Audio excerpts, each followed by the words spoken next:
Howdy, folks. This video is from a show I recently did on Cameron Bertuzzi's channel, Capturing Christianity.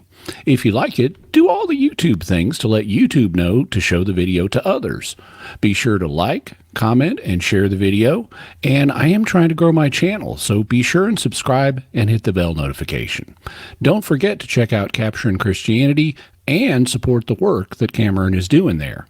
Hope you enjoy this. He says, thank you both for your generous sharing of knowledge and positive discussion. Are there any specific angelic or demonic anecdotes that can be pulled from current NDE research or other evidence of the afterlife? The answer is yes. There are reports of both angels and demons in this kind of research, specifically in NDEs. Now, angels show up in deathbed visions, and they show up in near-death experiences, and even sometimes they show up in after-death communications. There was one woman, for example, who was grieving the loss of her two sons. And according to her experience, an angel appeared to her and took her to see her sons in the afterlife so that she could see they were okay. You also, as I mentioned, you get angels who sometimes greet you into the afterlife, either in a deathbed vision or a near-death experience. And there's an interesting cultural difference here. There were a pair of researchers who wrote a book called At the Hour of Death that was a major study of deathbed visions in the United States and in India. They wanted to pick two different, wildly different cultures to see what kind of reports were made in both. And one of the things they found was that statistically, in the United States, people saw more relatives, more lost loved ones than they did angels.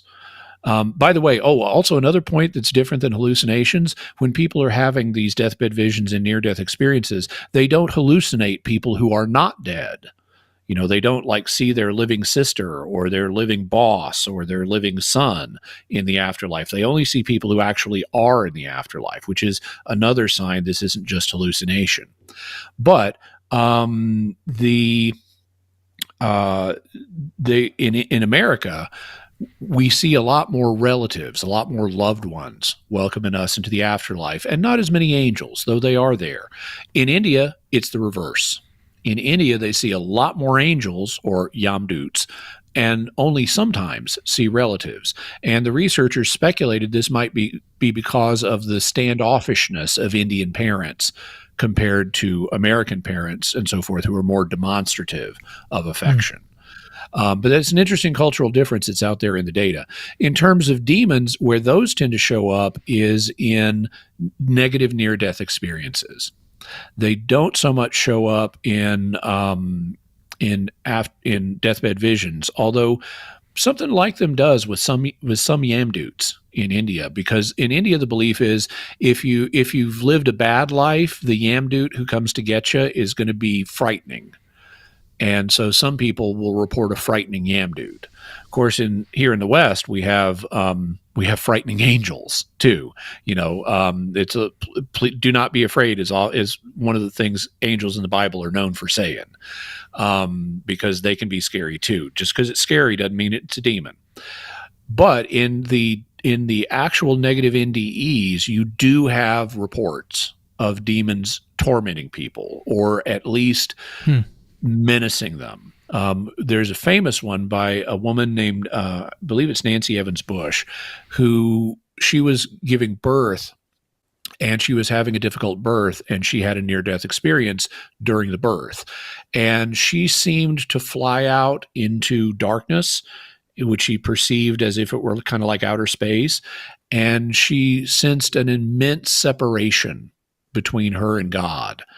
And then she saw these 6 circles that approached her, and she didn't know what they were. And this happened like in the 50s or something. She later saw something that looked like them. They looked like yin yang symbols. And they would flicker between having the black on one side and the white on the other. They would flicker back and forth, and they communicated to her by doing this flickering. This is what she perceived. She perceived that these 6 circles were telling her, you never existed. all of your life was a dream. It was all a game. It was all a joke. Your husband does not exist.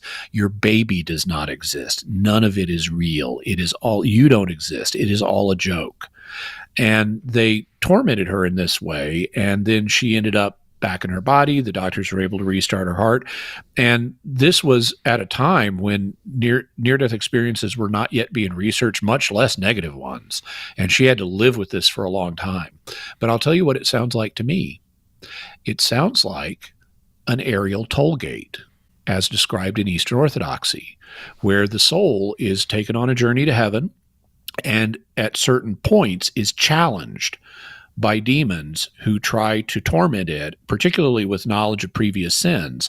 But then the soul eventually, with angelic guidance, makes its way to God. And it sounds to me like this is kind of like an aerial toll gate, which is sort of the Eastern Orthodox equivalent of purgatory. So there's some commonalities in the literature there, but we do have multiple people who report things like angels and demons really across all three types of experiences, but the demons tend to show up in the near-death experiences in particular. And before we go, just a reminder to do all those great YouTube things. You can help my channel grow by liking, commenting, and sharing the video. And be sure to subscribe and hit the bell notification so that you always get notified when I have a new video. These days, I have multiple videos coming out every week. Thanks so much, and God bless you.